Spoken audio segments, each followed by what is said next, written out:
Bonjour et bienvenue dans la saison 2 de Métamorphose, le podcast qui éveille la conscience.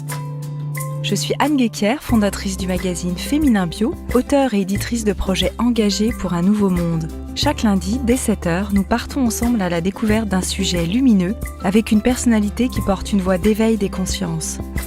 Ce podcast vous est proposé grâce au soutien de Léa Nature, spécialiste français de l'alimentation bio, saine et gourmande, avec sa marque pionnière Jardin Bio, lancée en 1995 et qui reverse 1% de son chiffre d'affaires pour la planète.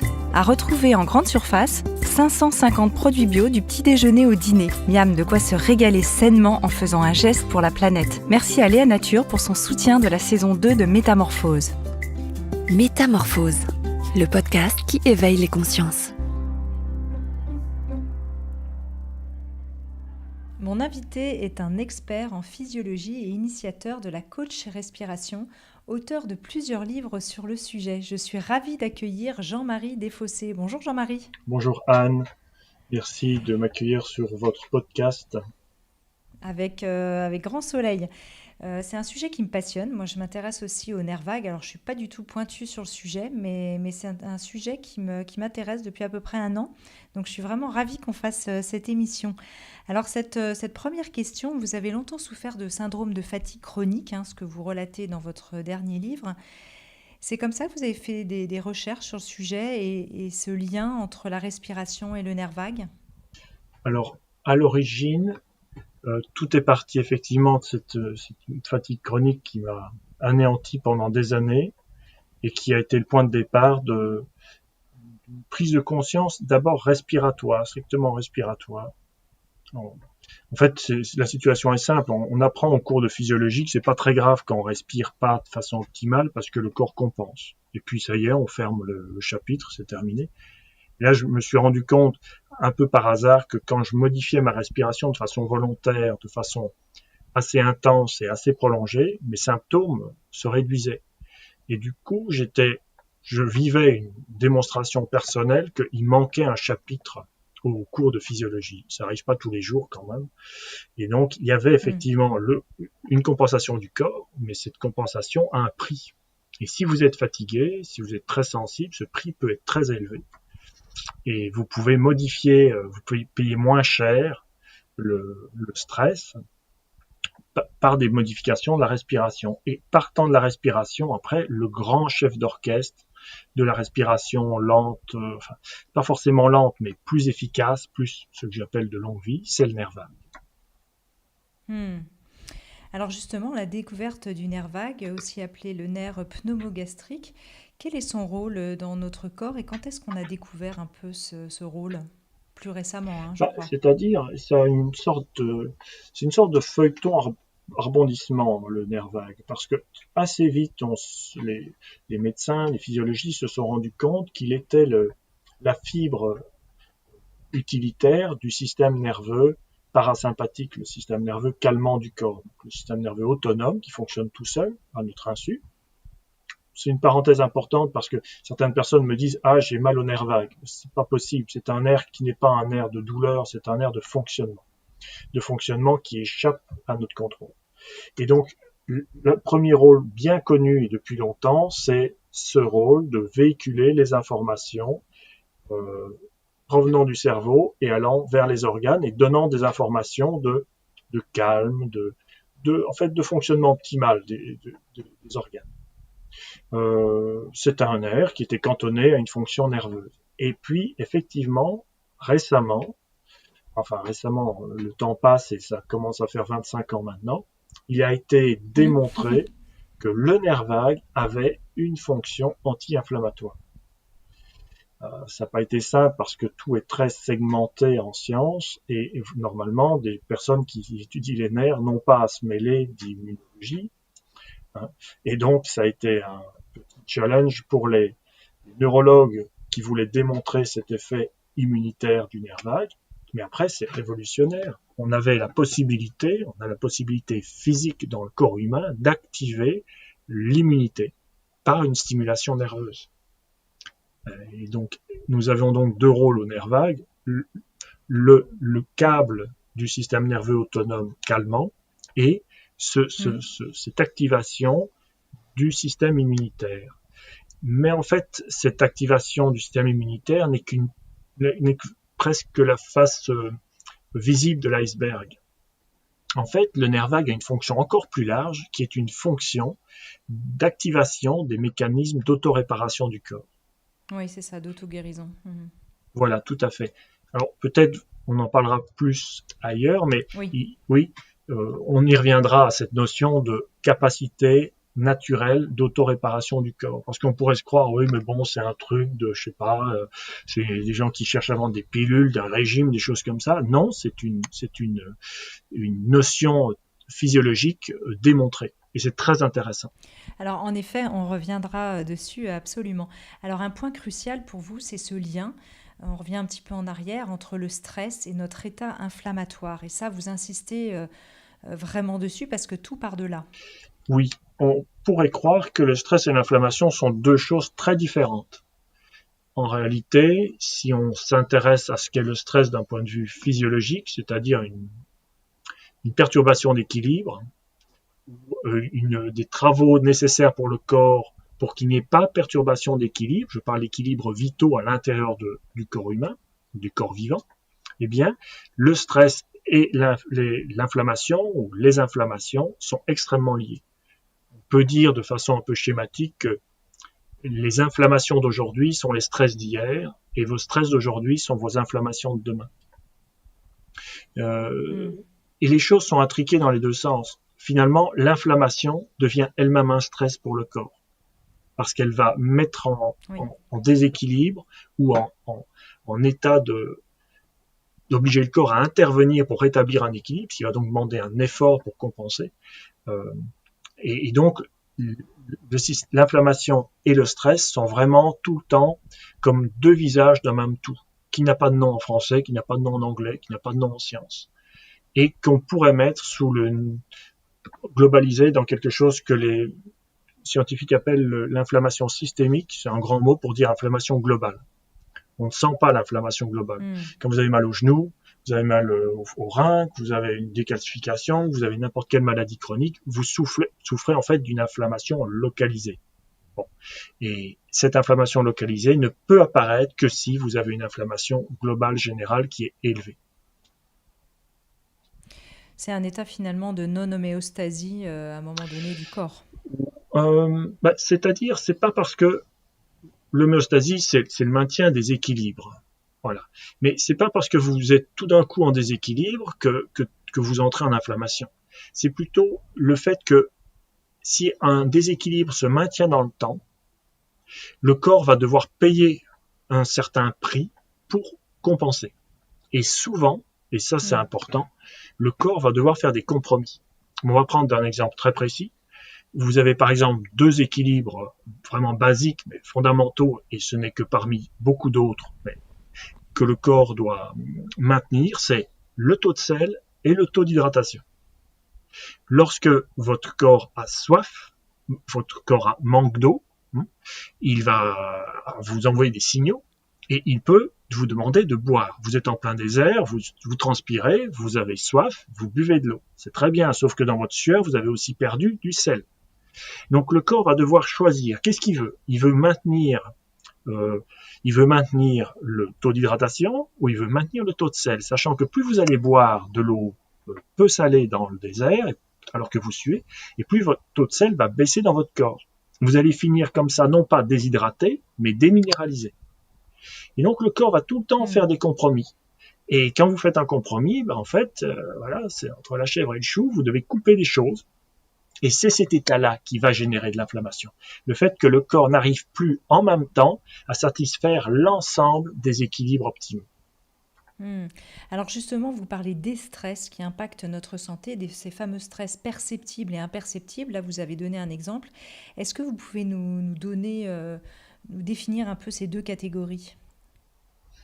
Alors, ce qui est intéressant en coach respiration, c'est qu'on arrête de parler du stress, que un peu automatiquement on assimile à du stress nerveux, et on parle des stress. Alors déjà, dans le stress nerveux, il y a les stress nerveux conscients. Si votre voisin fait du tapage nocturne pendant 3 heures ou le robinet qui goutte, ça crée un stress nerveux. Les écrans lumineux bleus très puissants, ça crée un stress nerveux. Le manque de sommeil crée un stress nerveux. Et puis il y a les stress nerveux qui échappent à notre conscience. C'est-à-dire vous allez être stressé par des stimulations extérieures présentes ou absentes, et ça, vous n'allez pas tout d'un coup vous dire ah bon sang, il y a quelque chose qui m'énerve. Vous n'allez pas pouvoir mettre le doigt sur ce qui vous manque ou ce qui est en trop.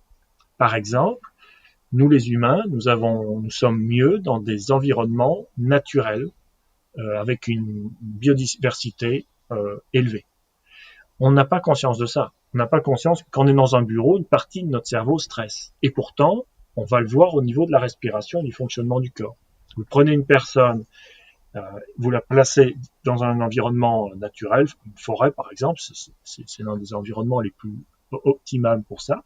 Automatiquement, les systèmes de calme s'activent dans le corps et vous avez une personne dont le rythme cardiaque ralentit, dont la respiration se modifie. Oui. Ça, c'est pour les stress nerveux inconscients. Et puis, il y a à côté de ça une quantité de stress qui ne sont ni nerveux, ni qui sont des stress vraiment de fonctionnement intérieur. L'un d'entre eux, et porte bien le nom de stress, c'est par exemple le stress oxydatif. Vous coupez une pomme, une banane, elle noircit. Notre corps doit lutter contre les ravages que certains réactifs liés à l'oxygène causent. Ce stress oxydatif échappe complètement à notre conscience. Pourtant, quand vous mangez des aliments très cuits, par exemple les chips, vous augmentez énormément votre taux oxydatif. Quand vous mangez très peu de végétaux crus, vous privez votre corps d'antioxydants et vous augmentez très fort votre stress oxydatif. Concrètement, ça peut se voir, votre peau, sur les dizaines d'années de votre vie, vieillira plus vite et plus mal, par exemple. Tout votre tégument. Mais on n'a aucune conscience. Personne ne ressent du stress à manger, par exemple, des choses très grillées, très frites, et manger trop peu de légumes. Ça ne se sent pas. Et vous avez comme ça, au niveau du corps, une quantité très élevée de stress qui échappe à notre conscience. Par contre, ça n'échappe pas à la perception globale du corps qu'à notre cerveau autonome. Et ce cerveau autonome va donner des ordres aux nerfs vagues en fonction de l'état global de bien-être, de non-stress de votre corps. Peu importe que tout aille bien dans votre vie d'un point de vue nerveux, si d'autres stress, ça peut être l'eau, le sel, le stress oxydatif et d'autres, sont dans des situations qui créent un déséquilibre, dans ce cas-là, vous allez être stressé alors que vous vous en rendez absolument pas compte. Alors du coup, comment mesurer et connaître le niveau global de stress que subit notre corps? Parce que comme tout est un peu potentiellement inflammatoire, comment est-ce qu'on peut savoir et mesurer, savoir concrètement quand on a un problème inflammatoire X ou Y, si ça peut venir de ces stress et s'ils sont là? Alors, en effet, il serait intéressant d'avoir un dispositif qui permet de mesurer le niveau global de stress. Aujourd'hui, c'est assez curieux, mais quand on fait des études sur les liens entre stress et cancer, dans la majorité des cas, c'est un questionnaire qu'on met à la personne et on lui demande est-ce que vous estimez être stressé.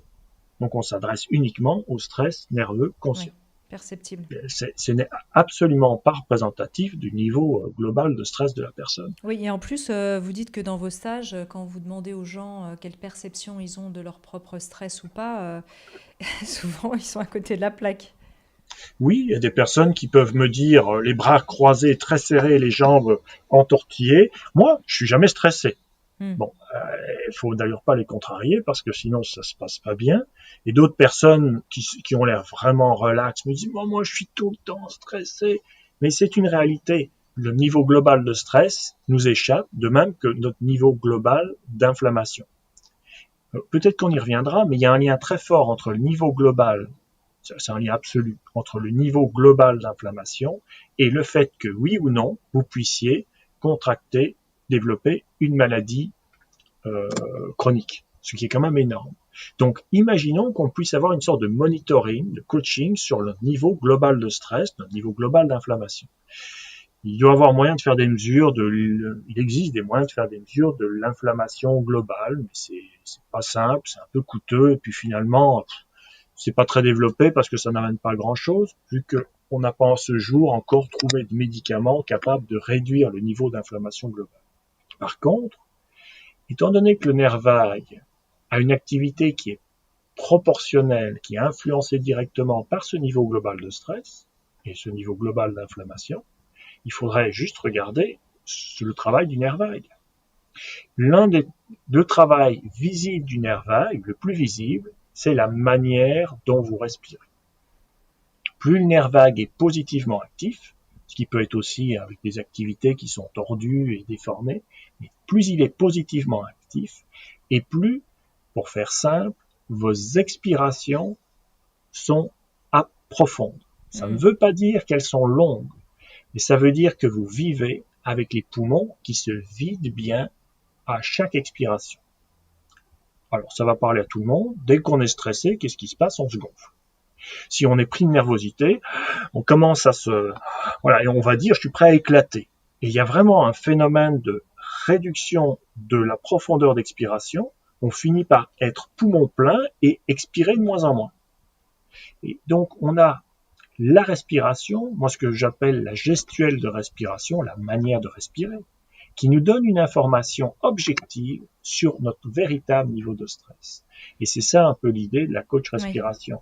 Oui. La respiration spontanée est un coach pour nous dire, écoute, voilà, toi tu te crois peut-être en pleine forme, mais ta respiration, elle est vraiment tout à fait déformée, tu vis tout le temps poumon plein, tu les vides à peine, déjà tu réinspires, peut-être qu'il y a des stress dans ta manière de fonctionner, de vivre, sur lesquels tu pourrais agir pour ton bien-être. C'est ça. Alors on pourrait dis-moi comment tu respires et je te dirai qui tu es. Vous voyez, vous, à quel type de personnalité vous avez affaire ou quel type de stress et d'inflammation en voyant les gens respirer?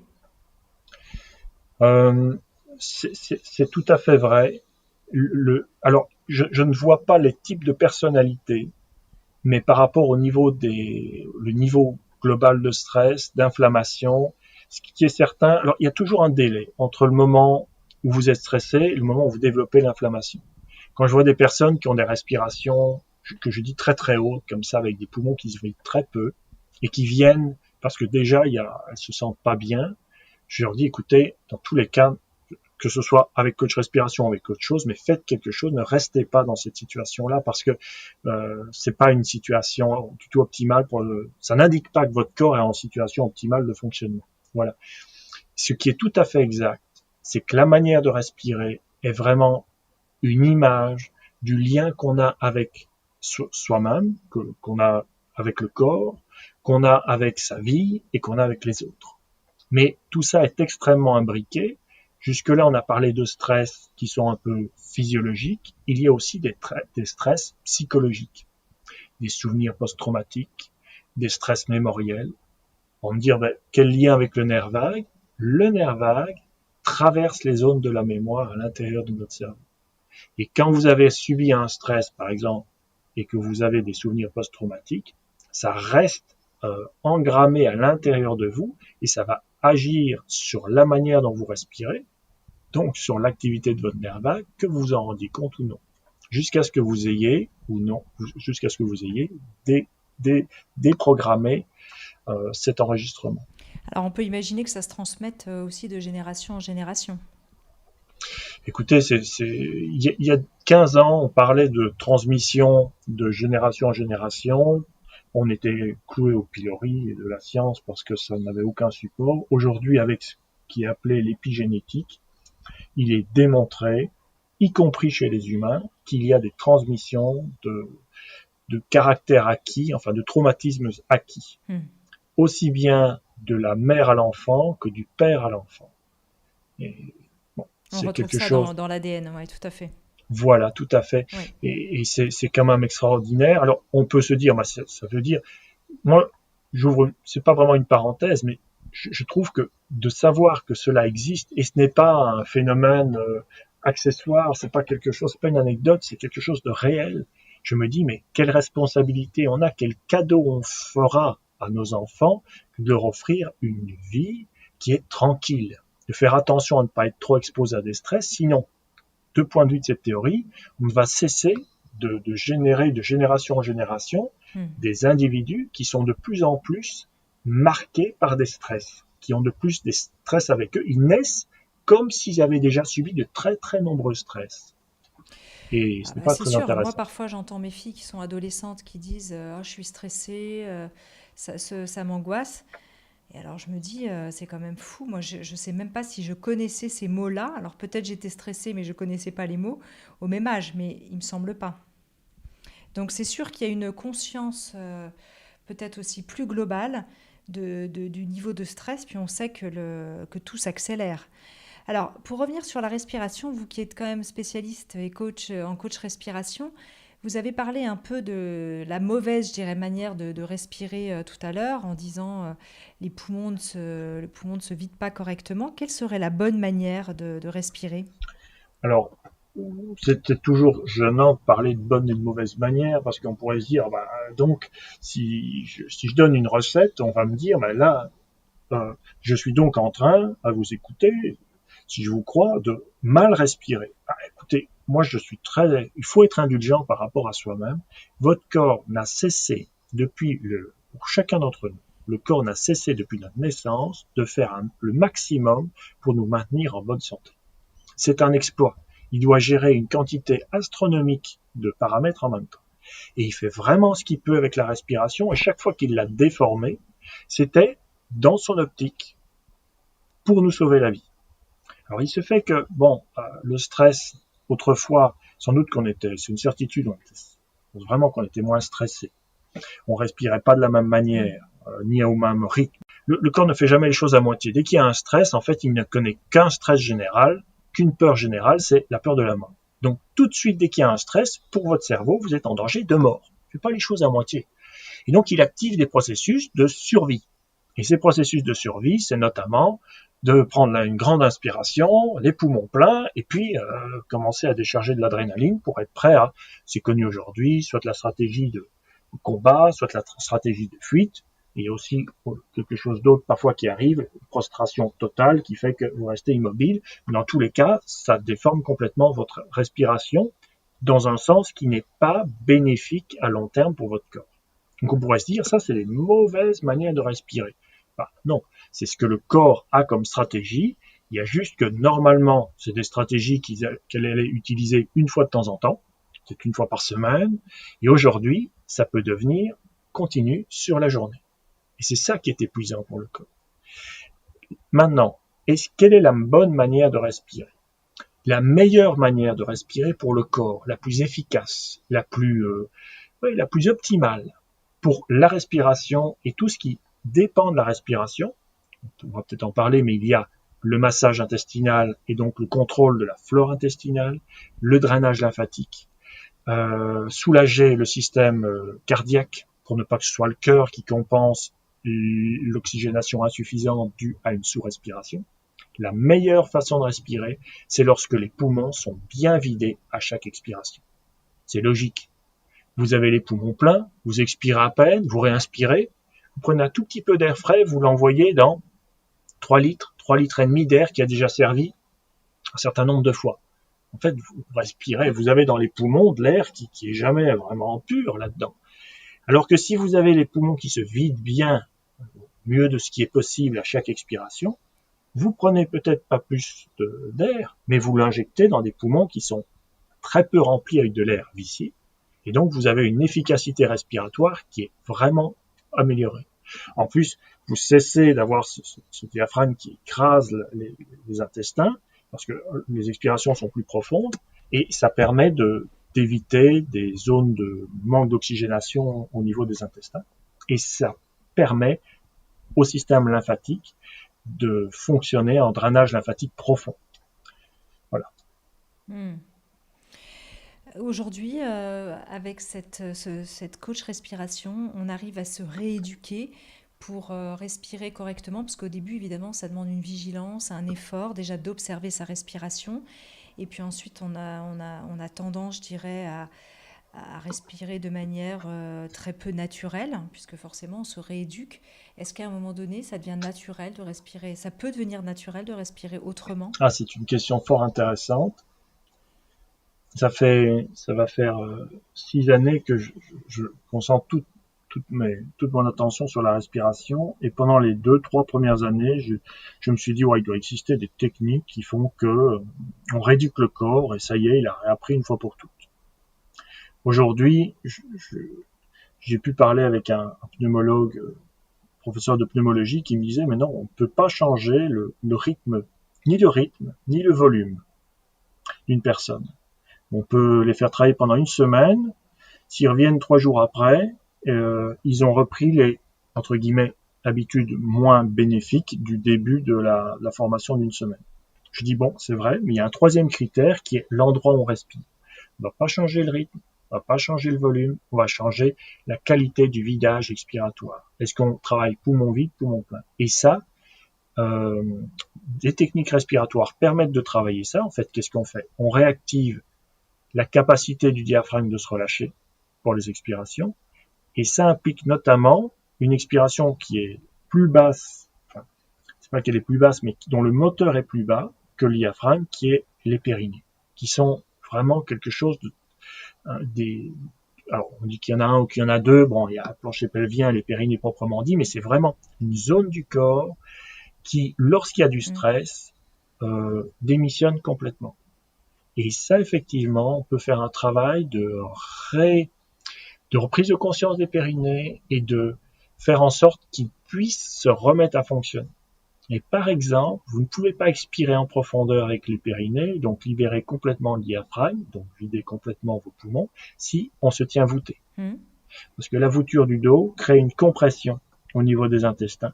Ces intestins poussent sur les périnées, et les périnées, qui sont des muscles faibles, n'ont pas le tonus de lutter contre ça au cours de toute une journée. Donc effectivement, il y a moyen de permettre au corps de se remettre à respirer. Mais en réalité, est-ce que c'est nécessaire? En théorie, il suffirait de supprimer l'ensemble des stress auxquels le corps est exposé pour que spontanément, le corps se remette à respirer de façon optimale. Moi, je dis toujours, le coach, ce sera jamais moi, c'est même pas vous et votre mental, c'est votre corps. C'est le corps qui sait respirer. Ce sont les stress qu'il subit qui modifient sa respiration. Réduisons les niveaux de stress, et ça, c'est vraiment le fil action de la coach respiration, et vous allez avoir une respiration qui se relibère. Par exemple, en changeant de postural, par exemple, en soulageant de stress post-traumatique, en faisant attention à l'alimentation.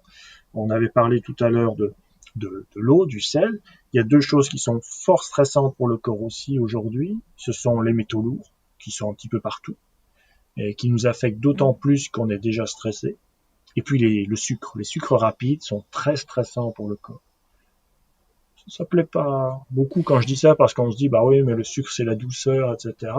Si vous prenez une personne, vous lui faites manger du sucre et que vous mesurez le rythme cardiaque et la pression artérielle, on voit que le simple fait de consommer du sucre augmente le rythme cardiaque et augmente la pression artérielle. C'est comme si un chien vous attaquait dans la rue. Ah oui, de toute façon, il n'y a qu'à voir des enfants qui reviennent d'un anniversaire et qui ont pris des quantités de sucre impressionnantes. On a l'impression qu'ils sont drogués à l'héroïne, hein. Voilà. Et c'est intéressant parce que... Ils vous déchirent tout partout. Enfin, Moi, je me souviens, j'étais toujours effarée de voir quand j'invitais des enfants à la maison pour des goûters d'anniversaire ou quand mes filles revenaient, de voir à quel point des enfants qui étaient arrivés dans un état, je dirais, normal, un être humain normal, devenaient complètement hystériques, déchaînés au bout d'1 heure ou 2. Oui. Et c'est ça qui est intéressant, parce qu'on pourrait se dire, en fait, pour travailler la respiration et donc activer le nerf vague, je ne vais m'occuper que de la respiration.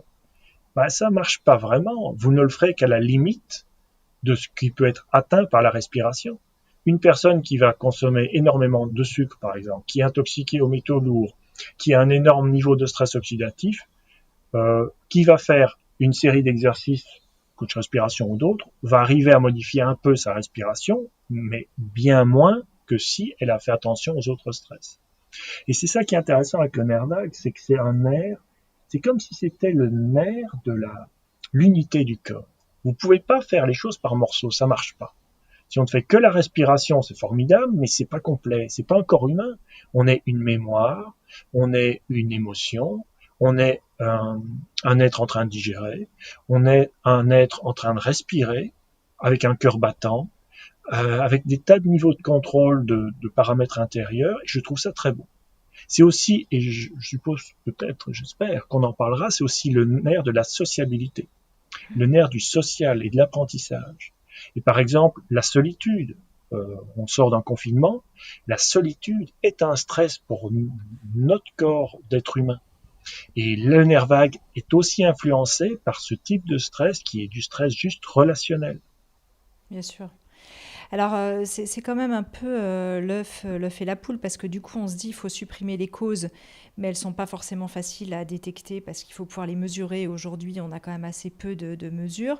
Et il y a le docteur Donatini, lui, qui est aussi un spécialiste du nerf vague, comme vous, mais dans d'autres champs certainement d'application.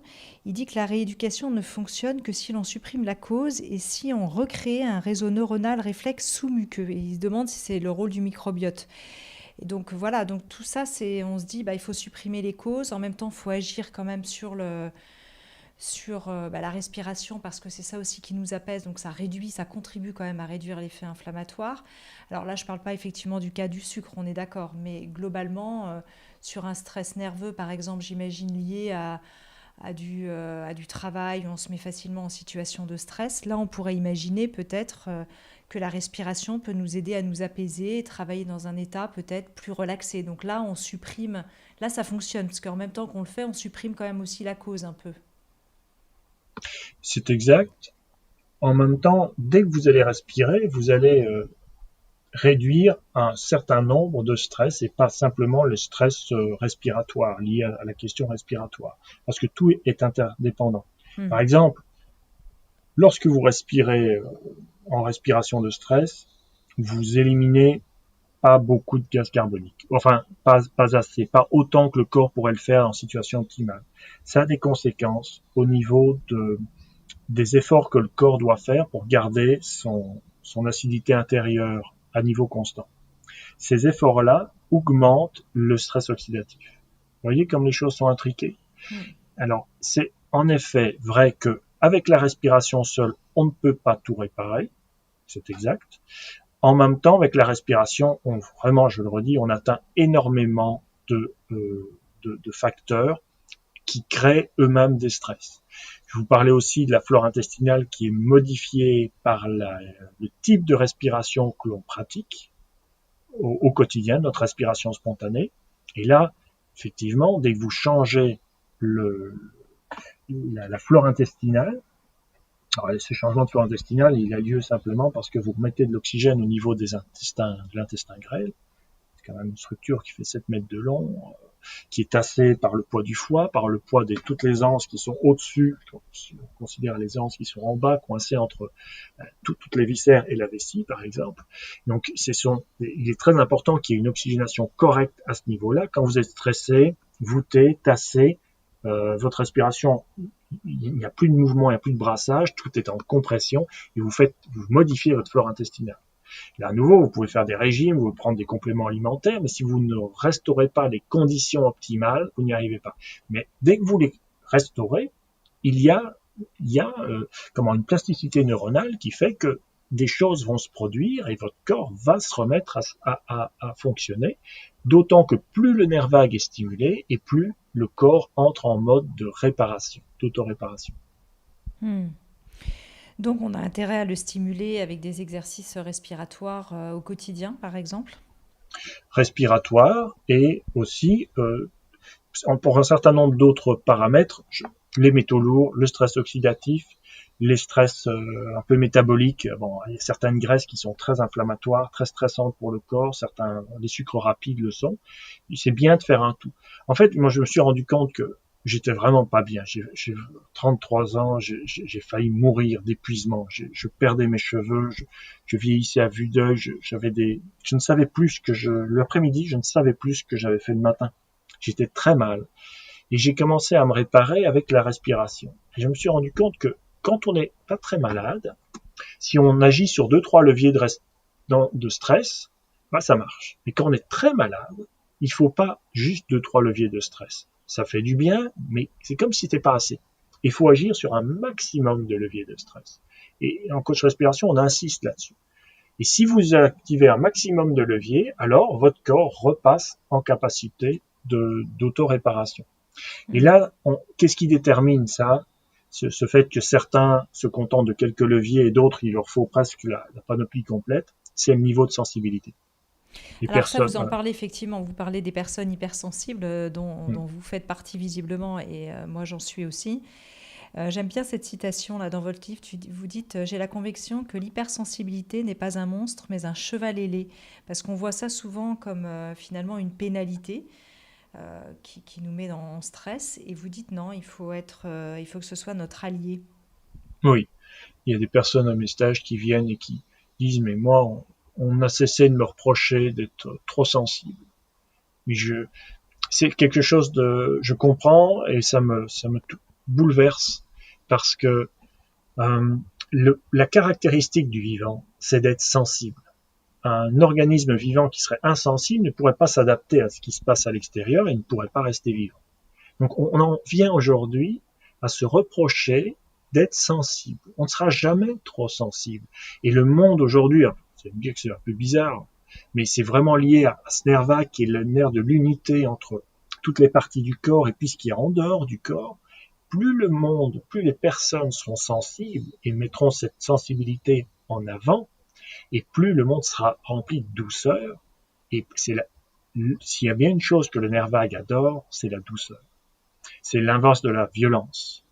On a un monde qui est finalement violent. Des violences à nouveau au pluriel, avec des violences identifiables et puis des violences cachées. Et cette sensibilité, aujourd'hui, les gens très sensibles, ils sont malades, ils tombent malades, parce que le monde est difficile. On mange inflammatoire, on vit inflammatoire. Vous écoutez les infos, mais c'est très centré sur ce qui va pas. Mais ça, pour des personnes sensibles, c'est très dur. Moi, j'avais des cauchemars à 7 ans parce que je savais qu'il y avait la guerre, et donc je me disais, mon Dieu, où est-ce que je suis arrivé? Et c'est dommage enfin, c'est pas dommage. Ça m'a rendu malade, et aujourd'hui, j'ai trouvé un moyen de rester avec ma sensibilité qui est élevée, ne pas devoir me mettre des armures, ne pas devoir me tasser, me surprotéger, de vivre ma sensibilité grâce à la respiration, et en même temps, du coup, militer pour plus de sensibilité à l'intérieur de la planète. Et je trouve ça beau parce que c'est tout un cheminement du nerf vague qui est un appel à tout est en lien, et on a un grand besoin de douceur dans le monde d'aujourd'hui. Hmm. Alors, dans les leviers rouges les plus importants, quand même, vous avez trois grandes catégories. J'ai noté des choses aussi qui peuvent paraître anecdotiques, mais qui sont importantes, qui sont comme les habits trop serrés, typiquement. Oui, c'est vrai que je peux rentrer. J'aimais bien courir et j'avais utilisé un appareil pour monitorer le rythme cardiaque. Comme je retravaille ma respiration, j'ai mes côtes qui s'ouvrent bien. Je pense que c'est lié à ça. Et je me suis rendu compte au bout de 20 minutes que mon corps avait abandonné l'ouverture de mes côtes parce que le simple fait du serrage, c'était une sangle élastique qui me prenait au niveau des côtes basses. Je me suis dit, mais enfin, les femmes qui portent un soutien-gorge pendant des dizaines d'années, elles influencent énormément leur façon de respirer. Et ça a des conséquences au niveau respiratoire, au niveau du drainage lymphatique, notamment au niveau des seins. Et vous voyez, ça n'a l'air de rien. C'est les soutiens-gorge, ça peut être les ceintures, ça peut être aussi les chaussures où on a les pieds écrasés. Oui. Et ça peut paraître anecdotique, mais à nouveau, c'est le corps fait un tout. Et si vous voulez aller vraiment bien, mais n'en serrez pas, libérez. Là, pour moi, la cage thoracique, c'est quand on l'ouvre, c'est libérer la cage, sortir de la cage qui nous empêche d'aller vers tous nos possibles. Il y a une dimension comme ça sur le fait d'être maintenu dans quelque chose de plus petit que ce que l'on est. Ouais, c'est le corset, quoi. C'est le corset. Oui. Et les pieds, c'est pareil. Un pied, ça doit être en contact avec la terre. C'est bon le contact avec la terre. On doit embrasser la terre à chaque pas. Il y a quelque chose de fort là-dedans. On peut faire une expérience chez soi. Vous êtes pieds nus, vous serrez votre pied bien fort, sans vous faire mal, mais bien fort pendant 30 secondes. Puis vous le lâchez. Et au moment même où vous allez le lâcher, le premier mouvement respiratoire que vous allez faire, c'est d'aller reprendre de l'air. Et puis, on voit des personnes qui ont des chaussures hyper serrées ou des chaussures un peu style où on est sur des talons, etc. Certains trouvent ça très joli, je rentre pas là-dedans, mais il faut savoir qu'on impacte au niveau de notre sensibilité de corps. Les êtres humains, mais tous les êtres vivants, sont dotés d'une sensibilité qui est énorme. Et je pense qu'il est bon d'en tenir compte. Et le nerf vague est vraiment le fait qu'on le découvre aujourd'hui et qu'on découvre son importance dans les capacités de réparation du corps, c'est comme si ça nous disait, rajoutez de la douceur dans le monde et tous vous vivrez mieux et plus longtemps. Et ce n'est pas un médicament, c'est pas un truc qui s'achète, c'est rien du tout, c'est simple. de la douceur, de la douceur. Est-ce que, Jean-Marie, on peut donner quelques autres leviers rouges qui sont importants? Il faut savoir que les sucres rapides sont jamais vos amis. Oui, Bon, vous voilà, en ça avez parlé tout à c'est une l'heure. réalité. Ça, c'est une réalité, ouais. Les aliments qui contiennent du gluten, si vous êtes en bonne santé, ça pose pas de soucis. Si vous avez des soucis de santé, des fatigues ou n'importe quelle maladie chronique, c'est pas une super idée d'en manger tous les jours, ou voire encore moins plusieurs fois par jour. Les aliments avec du gluten. Le postural est très important. Restez assis, courbé au cours d'une journée. Si vous faites du travail du bureau, levez-vous. Levez-vous toutes les 20 minutes. Regardez les vidéos de coach respiration sur leur dressement. On se redresse pas à l'inspiration, mais à l'expiration. C'est très important d'enlever les courbures qui créent des tassements au niveau intestinal et Oui, au niveau d'ailleurs, là, respiratoire. vous donnez un excellent exercice, là aussi, dans votre livre. Et au niveau cardiaque, vous pouvez faire beaucoup de bien ou beaucoup de mal, en fait, à être crispé. Moi, je dis, les gens qui se tiennent voûtés sont pas des gens qui sont bossus ou paresseux. Ce sont des personnes qui sont sensibles et le stress les courbe comme ça. Essayez de libérer votre posture, laissez votre tête être légère et monter, évitez les nuques en arrière. Et en troisième levier rouge, ce sont les graisses brûlées, les graisses anciennes, surtout les graisses industrielles et les choses qui ont été très chauffées. Oui. Manger des choses fraîches. Voilà. Manger du cru et du frais.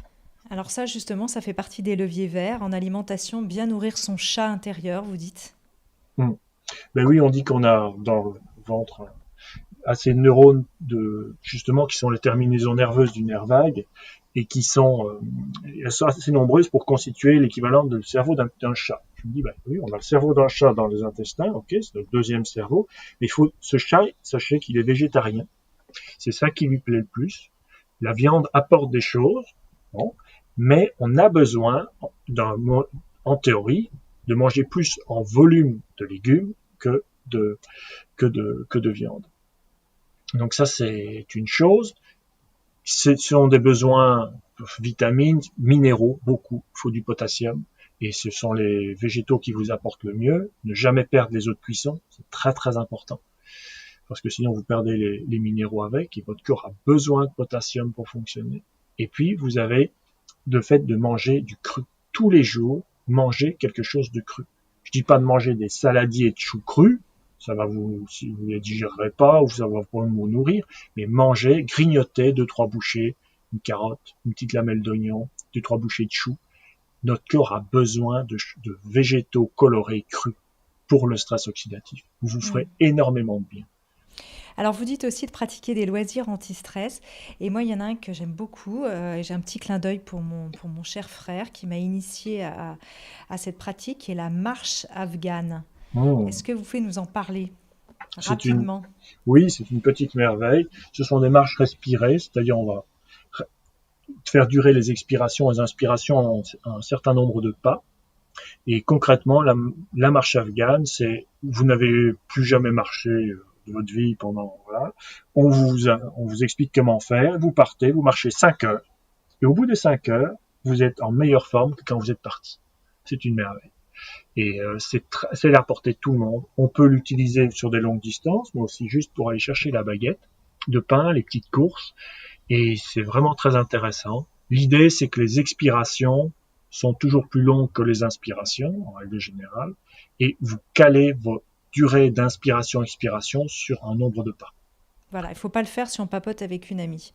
Voilà, ça se fait pas, on peut pas, hélas. Voilà, c'est ça. Voilà, donc c'est plutôt quand on marche seul.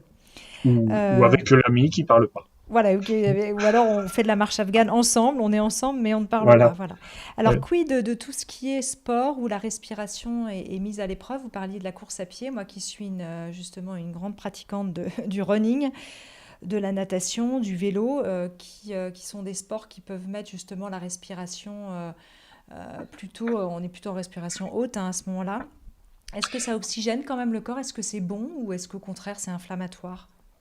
Alors, la réponse est double.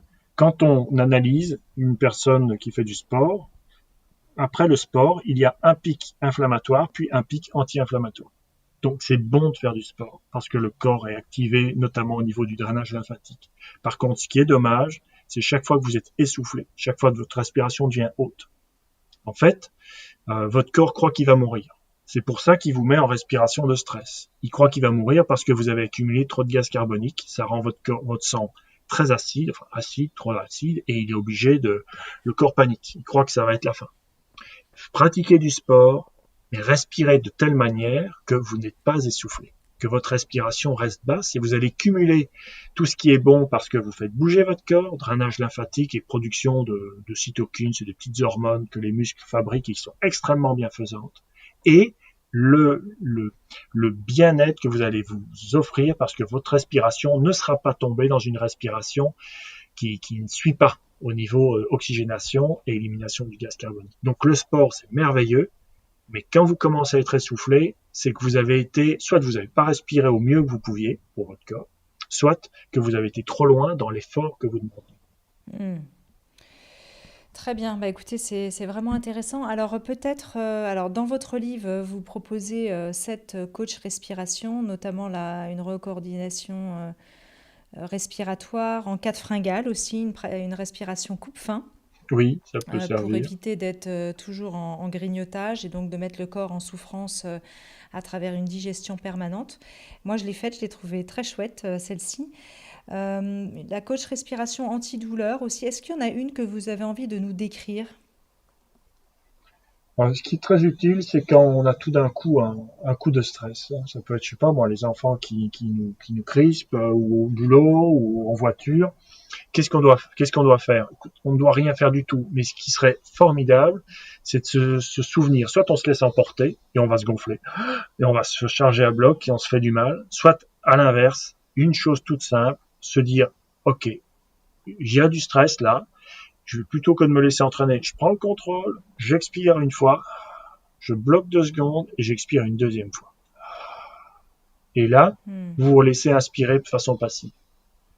Les techniques qui conseillent de prendre une grande inspiration et de souffler très fort, c'est bien, mais ça, c'est plus dans le contrôle. Si vous voulez plus loin dans le lâcher et activer des mécanismes de détente, c'est vers l'expiration approfondie que vous voulez aller. Je vous conseille d'aller. Et donc, première expire, volontaire, j'attends 2 secondes et je réexpire une deuxième fois et puis je laisse. C'est tout simple. Et ça peut changer complètement le rapport à un événement. Plutôt que d'exploser ou de se charger, de se faire du mal, vous allez n'allez pas être le jouet des événements, vous allez rester observateur de ce qui se passe et Hmm. arriver plus facilement à relativiser. Parfait. Mais ça, c'est un très bon exercice effectivement à faire dans le quotidien et à connaître, hein. C'est Mm. tout simple, vous le disiez tout à l'heure, pas besoin de médicaments en fait, on active juste les fonctions d'auto-guérison de notre corps et c'est ça qui est merveilleux. On n'a pas parlé des découvertes récentes sur la stimulation électrique du nerf vague. Alors ça, c'est peut-être pour des cas un peu plus particuliers comme les épileptiques par exemple. Oui, mais c'est comme ça que les scientifiques ont définitivement validé l'effet réparateur du nerf vague, mais en même temps, les derniers essais cliniques qui ont eu lieu concernaient la polyarthrite rhumatoïde, l'asthme. Il y a des essais sur le diabète qui sont faits actuellement. Donc, on se rend compte que dès que vous stimulez le nerf vague de façon positive, eh bien, le corps va mettre en route des processus d'auto-réparation, quel que soit ce dont vous souffrez. Et c'est extraordinaire. Et donc, dès que vous faites attention à votre respiration, dès que vous faites attention à réduire le niveau global de stress dans votre vie, vous faites du bien à votre corps, vous lui permettez de s'auto-réparer. Et ça lui permet d'apprendre, ça lui permet d'être curieux du monde à l'extérieur, ça lui permet de vieillir lentement et de vieillir bien. Parfait. Qu'est-ce que vous pensez des pratiques, et ce sera ma dernière question, autour justement de la respiration? Alors vous parlez de la coach respiration, mais il y en a aussi d'autres. Alors déjà, il y a la cohérence cardiaque, il y a la respiration holotropique, ensuite il y a des méthodes type Transformational Breath, par exemple, qui viennent des États-Unis. Voilà, moi je pratique un art corporel qui s'appelle le Wu Tao, dans lequel le souffle a aussi énormément d'importance. On parle aussi d'ailleurs du chant du souffle aussi dans cette Mhm. pratique. Qu'est-ce que ça peut nous apporter finalement, même si ça reste ponctuel? C'est toujours bon de faire ça. Toutes les techniques autour de la respiration possèdent des, des petits Des vertus. trésors, possèdent des trésors.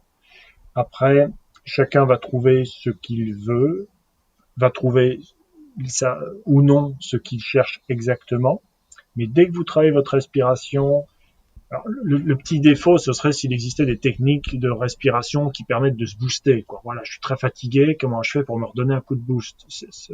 Il existe des exercices ou des pratiques comme ça. Ce que vous avez cité là sont plus des techniques de bien-être, de mieux-être, de gestion. Euh, Chaque fois que vous approfondissez votre respiration, vos expirations, vous faites énormément de bien. Vous changez le rapport que vous avez à votre corps et c'est très bien comme ça. Et donc, Parfait. il est bon que faites attention à votre souffle, que ce soit avec la coach respiration ou avec n'importe quelle autre technique. Très bien.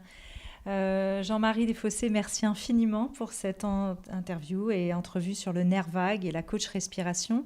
Alors, je propose à celles et ceux qui nous écoutent de retrouver votre dernier livre aux éditions Jouvence, Se protéger des stress, inflammation chronique et maladie chronique grâce au nerf vague, mais aussi vos autres livres chez Jouvence, toujours 10 respirations thérapeutiques au service de votre santé, en finir avec la sous-respiration. Et puis, sylvothérapie, le pouvoir bienfaisant des arbres dont vous avez parlé dans cet entretien. Je rappelle votre site internet www.coach-respiration.com. Merci. Merci à vous et prenez bien soin de votre souffle. Merci. Au revoir. Merci de nous avoir écoutés. Découvrez en avant-première la personnalité de la semaine sur le compte Instagram Métamorphose Podcast. Si vous aimez ce podcast, favorisez sa diffusion en lui donnant 5 étoiles sur Apple Podcast ou sur votre plateforme de podcast préférée. Et surtout, abonnez-vous pour suivre tous les épisodes gratuitement. Merci beaucoup à notre partenaire Léa Nature, une entreprise engagée de nature depuis 27 ans, premier fabricant français indépendant de produits bio et naturels en alimentaire, cosmétiques, diététique et santé. Je rappelle que les marques bio du groupe Léa Nature reversent 1% de leur chiffre d'affaires pour la planète. Métamorphose, le podcast qui éveille les consciences.